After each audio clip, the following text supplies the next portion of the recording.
And hello, I'm Mary. I'm living in Fingal, and I have just started Climate Heroes for the first time. And I am part of two groups. I'm part of a village renewal group in my local area. And I'm also a part of a bigger group, newly formed, called Donabate Portrans Sustainable Energy Community. Thank you.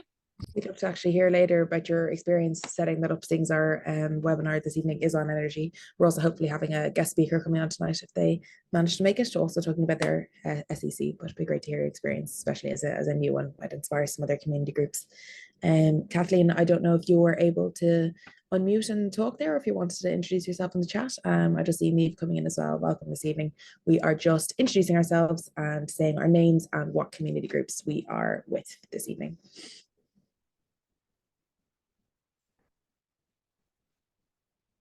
So actually an intro to myself, my name is Niamh. I work for Global Action Plan and I'm the education officer there. So working on a range of different things, Climate Heroes included. So yeah, if you guys just want to quickly unmute or type a little message in the chat about who you are this evening, and then we can move on to our first discussions.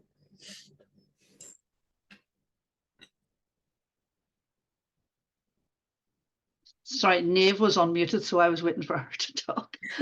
No worries. And I was... Oh, I think you've muted yourself again there, Kathleen. I just put my finger on my spacebar, you see, which is a sneaky wee... Oh. It's on the spacebar again, I think, maybe. No, it's off the spacebar. Good stuff, we can hear. Well, on the day that I found that you could do that on Zoom, it was like, oh, that was a lifesaver, because it meant that I could edit what I was... Sorry, this is me now. I'm unmuted, and once I get air, I'm speaking. My name is Kathleen Brophy, and I live in Donegal, and I'm involved with our local community gardens, Barrackhill Community Gardens, and I'm involved with Inishowen Environmental Group. Great. Thanks. I'd love to hear more about your experiences in both of those groups later, especially if they overlap with energy in any way. But for the moment, we will move on to our kind of beginning discussion. I think we've lost Niamh there. She might have gone. But again, if anyone joins in a bit, we can welcome them then. So if you have been to one of these webinars before, and I think you might have both attended one, this is a similar format to our previous discussions, in which I'm going to send a document into the chat, and I still haven't figured out how to share things while in share screen, so I'm going to have to get out of this for a second and share the document with you. But basically it's a document exploring different experiences or ideas or facts or newspaper articles or people's opinions about different aspects of energy and sustainable energy. And what we're going to do is take around 5 to 7 minutes to read this. There's quite a small group tonight, so we can stay in this chat. And basically, once that time is up, we're going to try either answer those discussion questions down the bottom, or just share whatever kind of comes to your mind after reading these pieces. Maybe what stood out to you, which one you were surprised at, which one might be a new piece of information to you, which one maybe you know a lot about and want to share more on. Basically just what comes up for you after reading these pieces. So I'm going to share that now so that you can see it in larger form. We're going to take some time. Again, if you at any point feel like you're done reading and you just want to unmute and share how you're feeling, you are very welcome to as well. So where's our chat?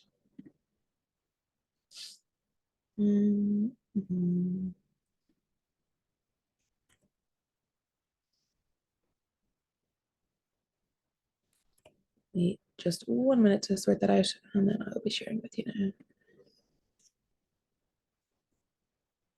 I put it in at the start of the webinar last time. No one could see it, so I've waited for the second to share it this time. So hopefully it works well.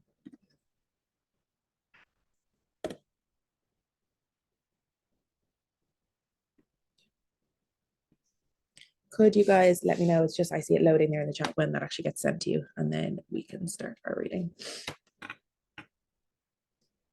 That should be there now. You have access?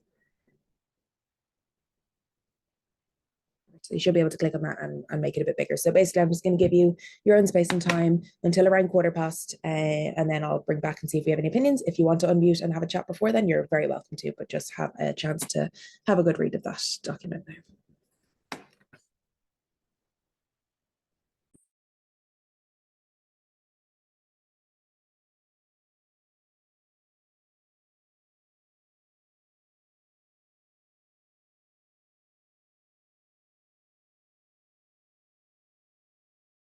You don't realize how slow a reader I am.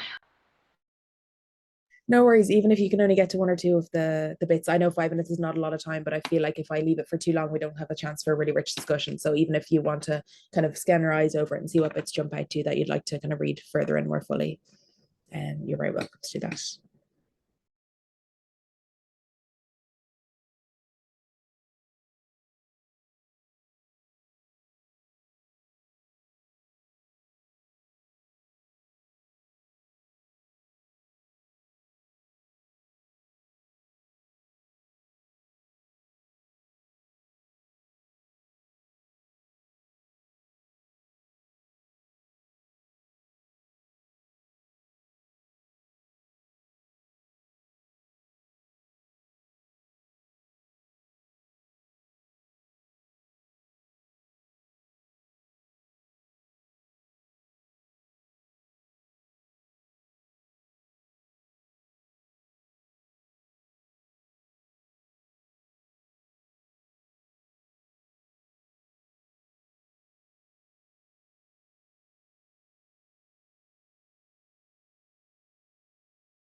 I'll also just apologize for interrupting you guys there. I just wanted to actually give a little bit of context to the quote down the bottom right, because I don't know if people know about that situation.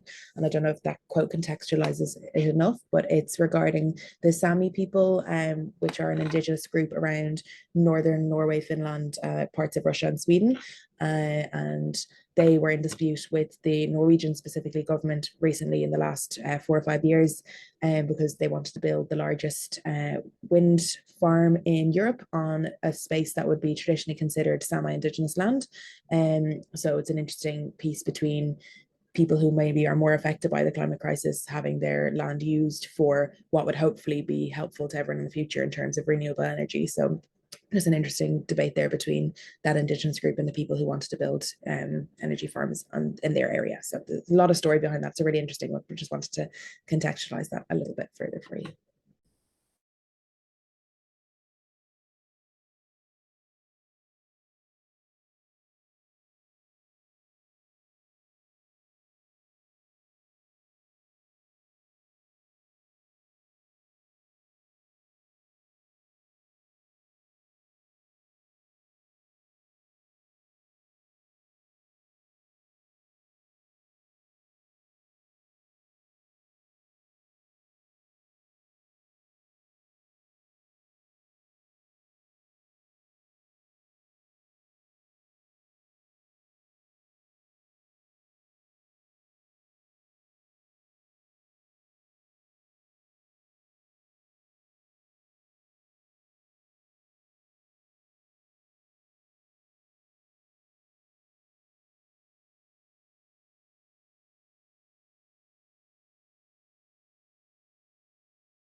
So as there's only a small group of us today, I'm very happy if you want to take another minute or two reading that. But if either of you want to start off or something jumps out to you that you want to start the discussion now and then continue reading, you're very welcome to that as well. So in the next minute or two, if you just want to unmute and let us know something about one of those quotes you're reading.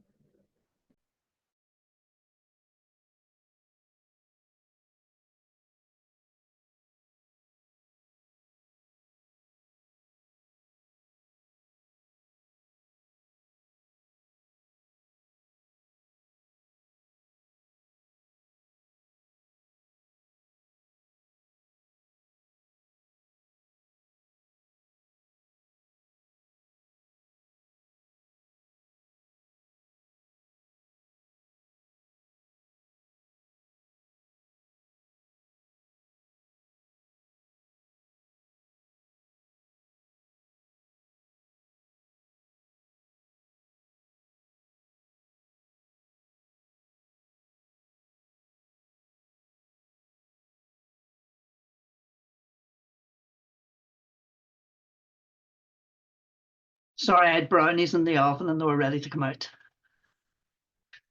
When I go past my range and the temperature's straight down, it's baking time. I'm very jealous of the brownies. So I have to try send some over. See, they're blondies.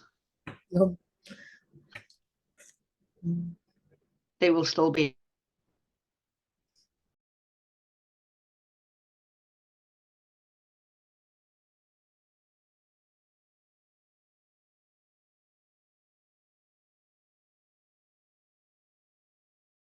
When you read through every one of them, you're like, well, that shouldn't have happened. Well, that shouldn't have happened. And it's kind of like, where do you say, oh, that one was okay? And you're like, no, really, none of them are okay. Well, I hope the bottom left is a bit of positivity in there, looking at us moving a bit towards using more wind power in comparison to what we're usually reliant on. Even trying to find more positive things. We had a complaint last week that they were all negative feedback, so I was trying to look for some more positive quotes. But again, as I said last week, it is challenging when you're looking through articles after articles. Like the bad news sells, and it's a lot easier to find the kind of challenges around it than to find positive news stories. Even though I know they're out there and increasingly out there, especially in terms of Ireland's renewable energy. But what did any of them specifically stand out to you, Kathleen, as being kind of worse than the others, or more surprising, or anything like that? Niamh, I think I heard on the radio yesterday in Ireland, last month, Kerry produced the most wind power in Ireland, and I think it was 45% wind power that provide electricity was provided by wind power at 45%. So I think that was hopeful. That's a huge increase in terms as well, as you're saying. For Ireland in general, 36% having that extra 10 is really impressive. But then you're like, how much house damage was done by that wind? I know I'm up here. I had damage done twice since Christmas. Not big damage, just small damage. Yeah, so nobody likes the sound of the wind on the roof at night. We like more wind when it converts into energy, but we don't like more wind when it does its own one. I suppose the issue is then trying to get more wind power at a time where the wind is irregular and not damaging other areas or issues. That's a real thing to try to tap into. I have to say, just myself, when I was reading through those stories, like the story of the Sami is a really interesting one to me, because it's such an interesting kind of debate about Indigenous land and where is allowed to be used for progress, and who actually will benefit from that increased energy that would be had from building a wind farm in that area. And when you kind of look at some of the protests the Sami have had and the treatment they've had with the Norwegian government as well, it's quite interesting to see kind of the background to those stories as well. I'd recommend kind of looking further if you're interested in that area. Do either of you have any other kind of points or ideas around those quotes? The first article there from Bangladesh, I think, we're just so caught up in Ireland, in our own world, and talking about solar panels, and like there's one article there that gives the cost of electricity that comes down with wind power,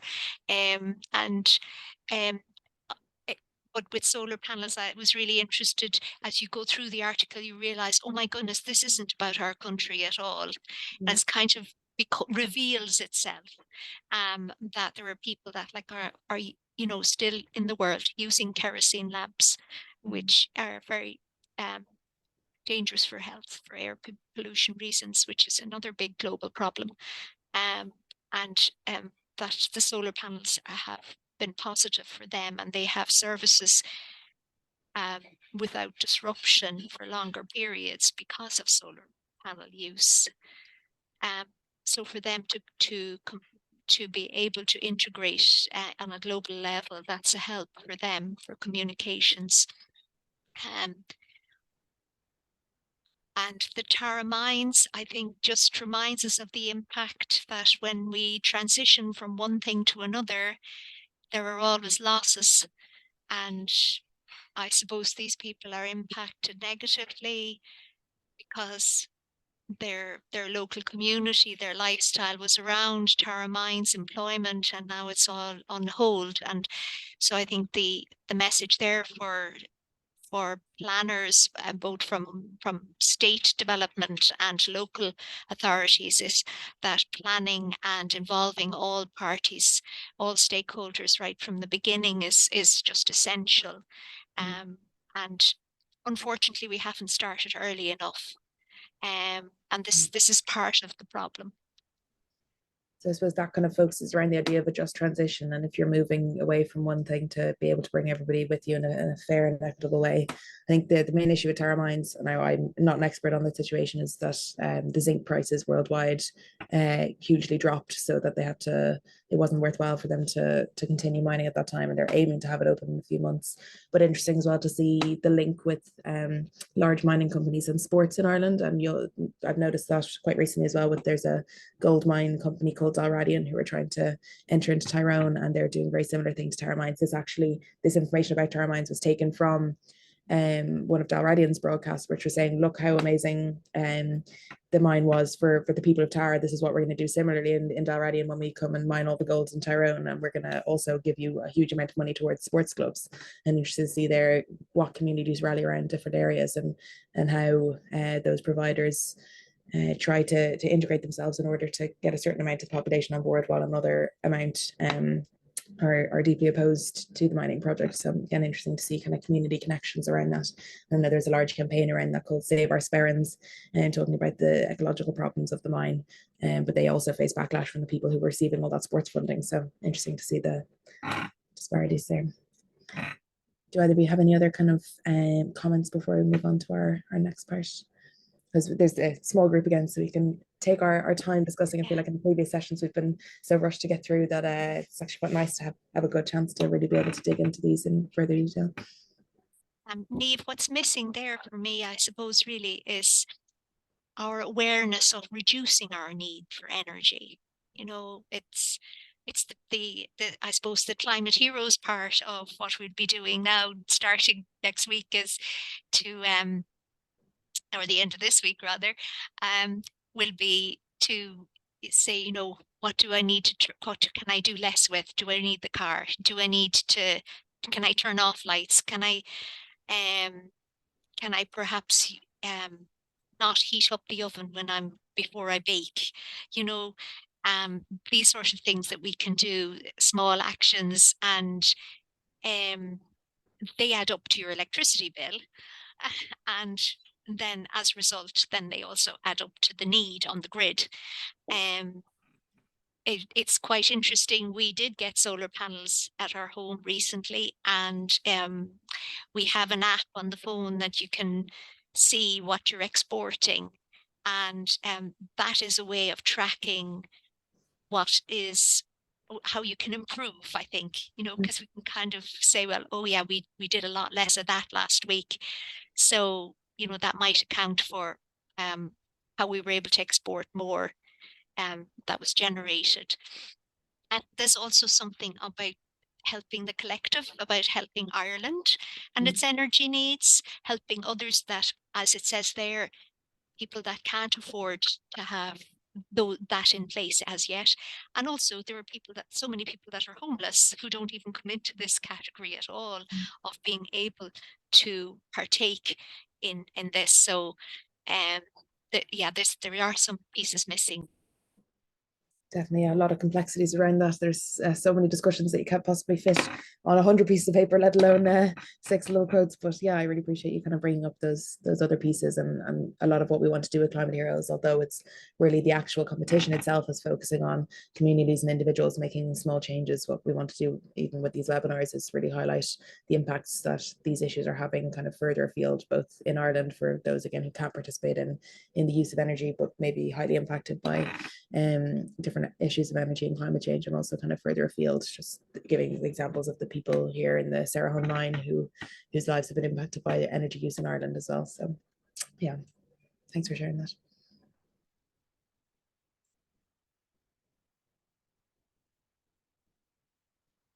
If either of you have any more points on that, we can come back to it at any time about those discussions, but I'm glad to have had those chats. We are going to kind of move on, I suppose, into a slightly broader discussion, maybe using those points as a kickoff start. We should have had someone joining us this evening from a community group about their energy projects, but I don't seem to have any feedback from them about the fact that they're going to be here now. So we will just use this as a discussion for ourselves. And maybe, Mary, you could share a little bit about your experience being in a sustainable energy community. But for the moment, I suppose I'll leave these 4 questions up on the screen and give you a second to read them. And then maybe if any of them jump out to you as something you'd like to share on specifically, or that you'd be most interested to discuss, that I'll leave that as an open discussion for us to kind of take it from there. So have a read of those questions, see what interests you the most, and let me know which you'd like to have a discussion around.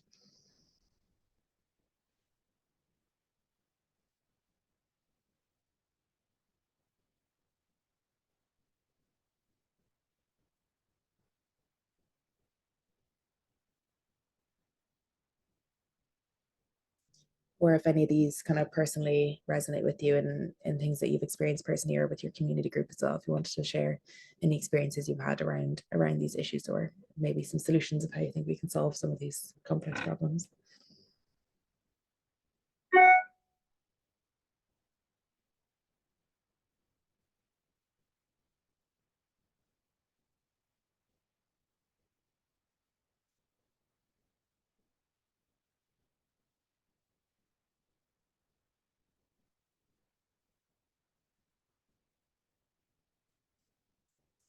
I'll come in there, just start with the first question. I suppose the barriers, I suppose, so just what comes into my head is I suppose we need awareness and knowledge. And I think you have all the knowledge, all the information, all the prompts, but I think when something personal touches you, when you see something, like my understanding there of the article relating to Bangladesh, that's really, I found that really interesting, because I was suddenly reminded about the pollution and the lamps and people that had no access to any kind of electricity previously. So they had nothing, that it wasn't about a change of electricity supplier, it was actually having electricity. So that to me is a new awareness piece. And I think it takes effort. I think that's another barrier. It actually does take some effort. And change for us all is a challenge. We have habits, and sometimes when we have habits, they're not in our awareness. So it's about bringing what we do every day back into our awareness. That would be a barrier. And I suppose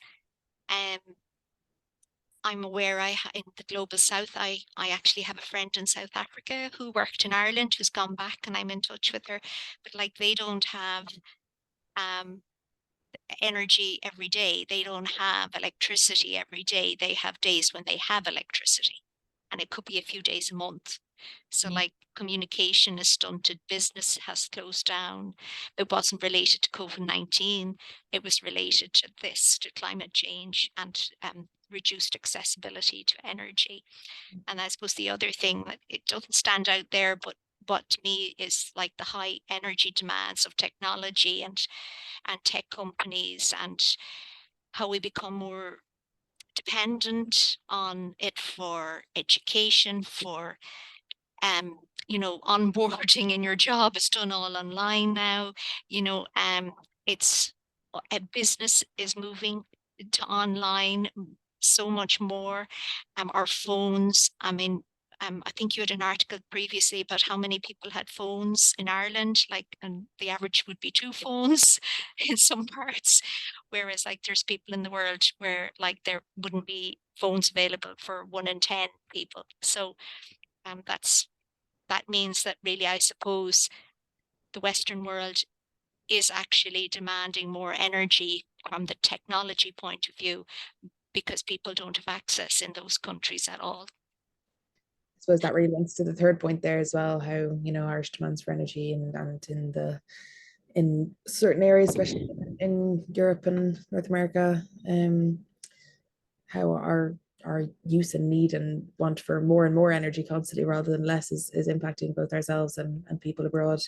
And I also want to add to that first point as well, that I think cost is a really prohibitive factor of people being able to switch to renewable energy, because although renewable energy can be much cheaper overall for government to provide and things like that, it's looking at a lot of articles today, very challenging for a lot of families to kind of switch to those more renewable options in terms of retrofitting their homes, or also in terms of actually owning the homes they live in and having cost and permission to be able to actually make those big changes.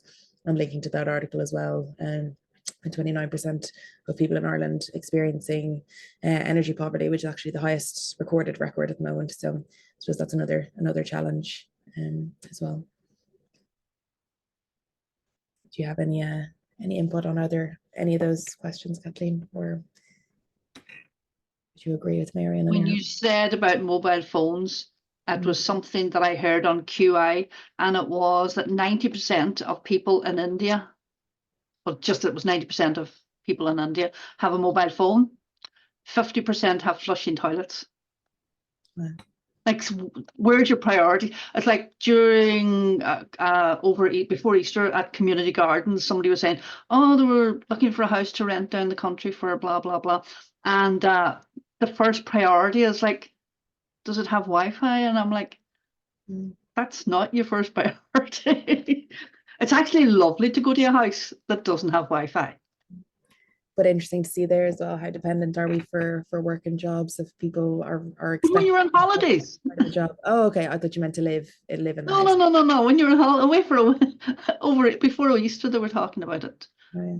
So Like, getting a but it was like first thing was, oh, I just got fiber the day, so I've gone from 23 to 458 my speed change, but I don't notice it. But they were like, well, put it in your house, and I was like, oh. I'm looking at this flashing box that's sitting beside me now. I suppose I want to then point you guys towards that last question there. If you had, we've talked about some of the negative issues or some of the challenges as well. And this, I suppose, links directly in with our climate competition. What do you think could encourage Ireland, individuals in Ireland, community groups, larger scale communities to make more sustainable energy choices? I suppose if we see some of the barriers, what can we do to alleviate some of those barriers for a wider range of people, and for people who can maybe cost or other issues aren't a problem? What would you do to encourage people? I suppose choices can be very broad as well, and that choice can be to use less as one of our main choices, but how do we exhibit that behavior change to influence others?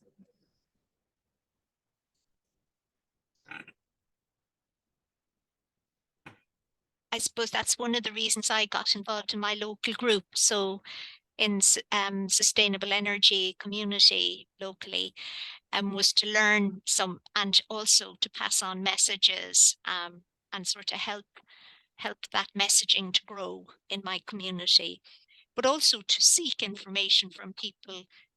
So it is like a feedback loop where you're learning from people as well. And so what I would do, I suppose, now in conversation would be to begin a conversation about what people are finding difficult in relation to changes around sustainable energy. Have they tried anything? Have they heard anything? And maybe listen first and then see if they have tried something what worked well, what didn't work, what might they try, or what could they do. And it is, and I think by having an open conversation and listening to people about their concerns helps it to reflect back and helps them to discover maybe something that they might try. I think it's interesting that tonight there's a smaller group, and I think sustainable energy is a harder subject to talk about. And I think we all know that the big oil companies are not doing this, and that's a really big problem, because we're only just tipping the iceberg, or even if we aren't, like, it's like a pun really, because our icebergs are disappearing, because the big polluters, the big carbon giants, aren't even willing to come to the table to decide what they're going to do. And that's a really difficult one. I think we need to have those conversations. We need to hear that and then say, well, that's them, and we trust that things will move forward in policy development. And today I was really reassured by the fact that Switzerland had a legal challenge that went over 9 years from some ladies, and Global Action Plan sent out that report. And that now means that climate inaction is now going to be held to account in 46 EU states and the UK in the future, because there's now a precedence in law for the first time in relation to climate inaction for countries. That was a wonderful result today, and I think really inspiring to see kind of what a not relatively large community can do in terms of action. And even if the actions we take as part of this competition are a fifth as good as anything that they've done, we can make a huge difference. And I think just hearing stories like that is really inspiring about the power of community to make real lasting changes, both in their own communities and in higher up in law. Thanks so much for sharing that, Mary. I also think it's interesting that you mentioned people feeling less connected to the topic of energy. And I suppose even when I was preparing for this webinar, it's very easy to have a conversation with people about food and maybe sustainable food choices. And it's easy to talk about our consumption habits and maybe easy to talk about the transport we use. But I think people have less of a strong connection with their energy and their energy sources. They just don't really think about it. It just, you turn on the light and that's there, because if it doesn't ever not happen, you always just assume it's going to continue to be there and be available for you. And then maybe the only discussion people have around that is usually kind of around energy prices and issues with that, but less around our use of energy and what we can do about that. It's maybe a harder subject to breach in casual conversation. So maybe that's when to start thinking about how can we bring that up and have those challenging conversations with people in a safe space. So thanks. I might move on, and if we have any kind of continued points to that, we can go back to that area. This is where we should have had our guest speaker tonight. So actually, Mary, I might allow you to be our guest speaker this evening, if that's all right, in terms of your experience. And again, if you just want to just give a really short couple of points and let us know what your experience was setting up that sustainable energy community, because I was very happy when I heard about it, because it originally came out of us was a course that I was doing with you at the time, and people meeting there. So I'd love to hear more about your experience with that, even if you just wanted to give us a minute or two info about your experience. Thanks. So SEAI, so Sustainable Energy Ireland, came and did a talk in our community, and the outcome from that was that they were willing to help the community to set up a group. So we looked for people that might be interested, and we held a meeting, and out of that we formed a committee, and then we decided to see what sections we would work on. And so we have a biodiversity section. I'm in that. That's where I feel I can do my best work. We have an energy section, and we have a transport section. So we have 3 sections. We have a WhatsApp group, and each section has a section on the WhatsApp group. And just last night we had our 6th meeting, because it just started in November. And we had a speaker from Leader in Fingal about grants that are available that can be applied for. We have partnered with other local groups, a community garden that's in the making in our community centre through the Global Action Plan grants.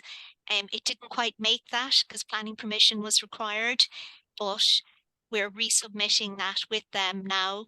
And what did come true is we applied for through the application process for the electric charger,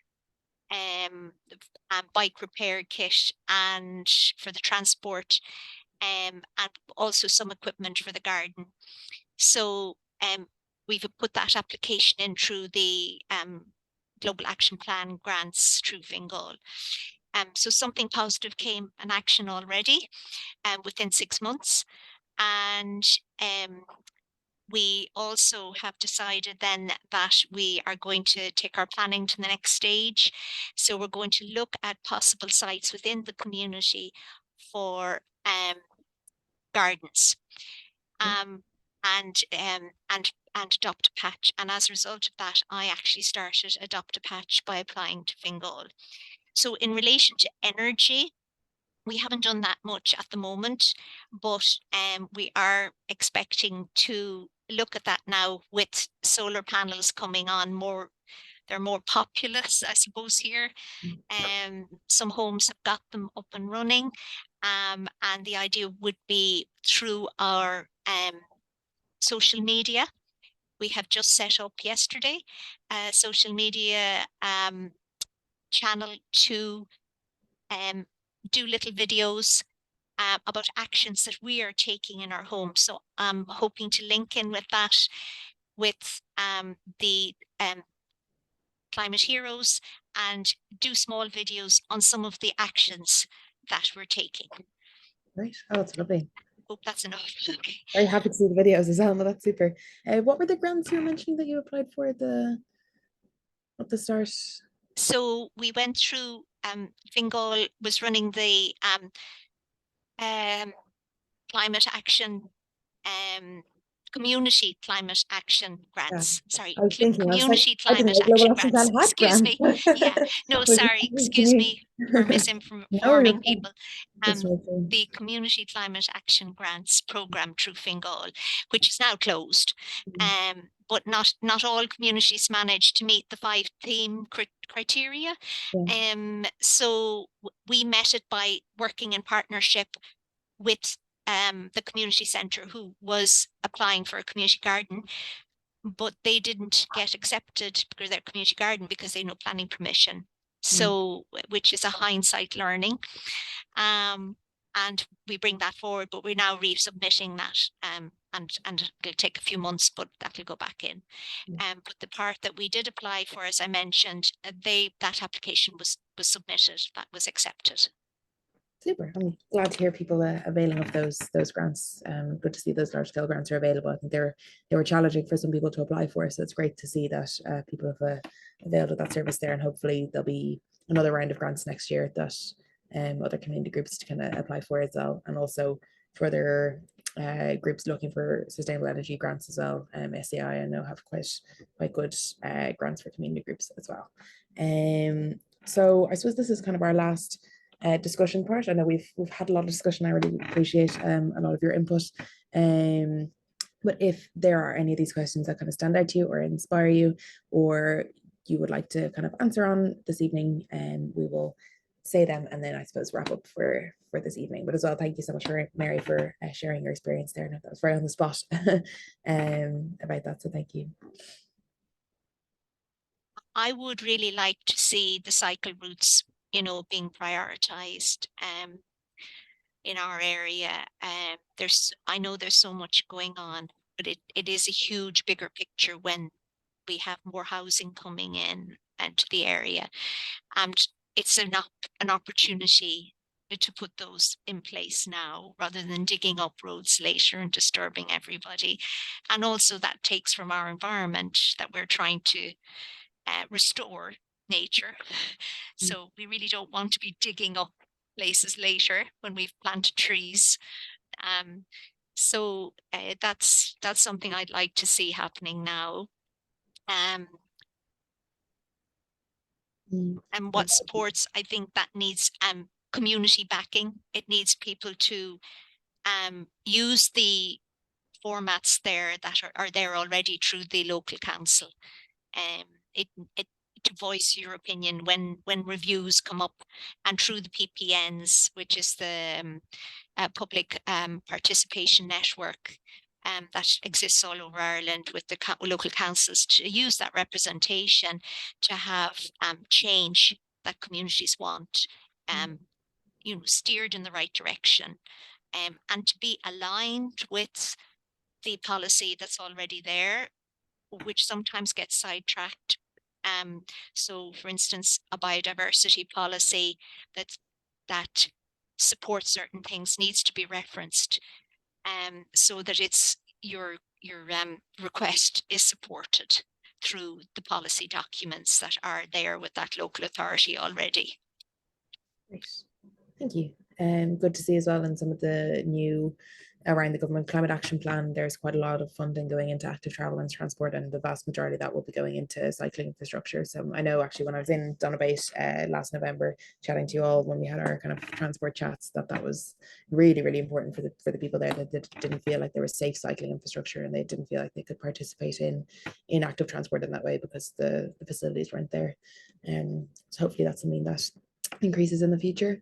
Kathleen, is your group doing anything specific in regarding energy, or are you more focused on other kind of themes elsewhere?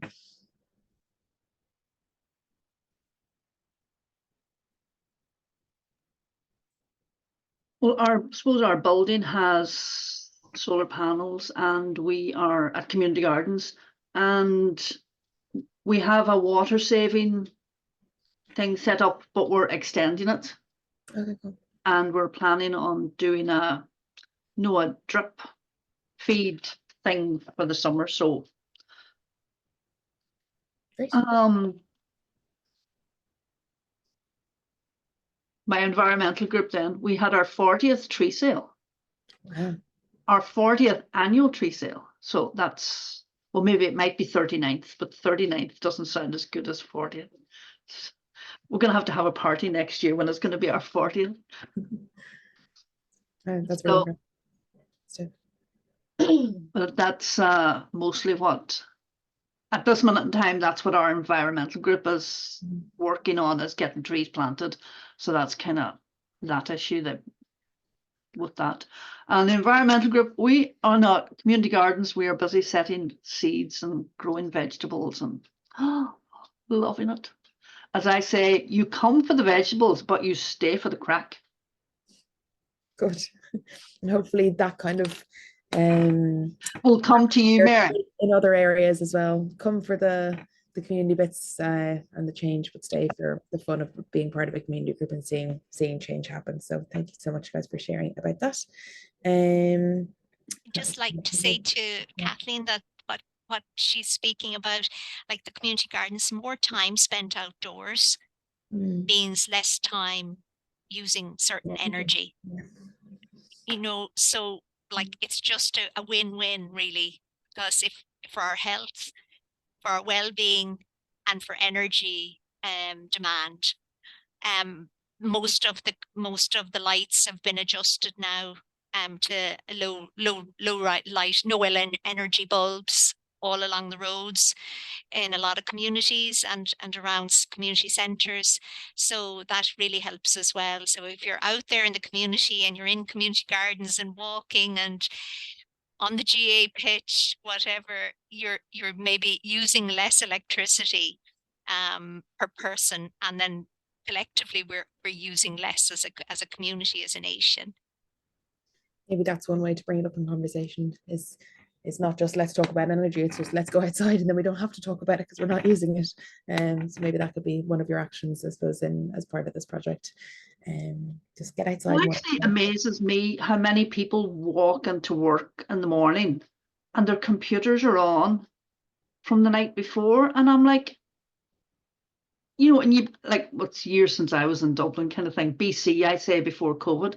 But like when there's lights on and you're like, people can't be working in offices at 9 o'clock at night, but like nobody turns off power.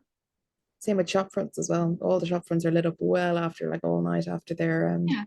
they're closed, just to get that little bit of extra advertising, but using a lot of energy to do so. So I wonder if that's something that Then could they be have shutters down that you can't actually see anyway. just being bright for no reason. So Oh, I have a daughter who gives out. Sorry. She nearly kind of walks out of the room and leaves me in the dark.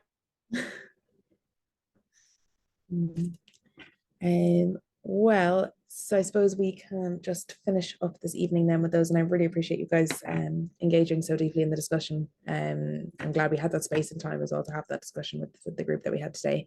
Again, you probably have heard of this before, but just if your community group is doing any kind of projects that you would like help on, we have funding from Irish Aid, both for this specific project and also to be able to help other community groups provide workshops to them on themes of global citizenship. And if you're looking for any help or aid in that, we'd love to be able to be involved in the work that you're doing. I think you guys are already signed up for Climate Heroes, so I wanted to wish you a very good good luck. And yeah, starting on the 15th, is it? So very, very soon. And yeah, hope you and your community groups do really well, and not only that you manage to hopefully reduce your carbon footprint in that time, but also really manage to get together as a community and see if this could maybe almost be a starting point to kind of greater and more interesting action and more discussions that will lead to something really great, like the examples we kind of talked about today altogether. So thank you so much, guys. And have a lovely rest of your evening. And hopefully I will see you in a couple of weeks' time at the end of the closing ceremony to applaud all the hard work of all the groups that were together and see how much we've managed to save. Great stuff. So thank you. And have a lovely evening. Bye. Thanks.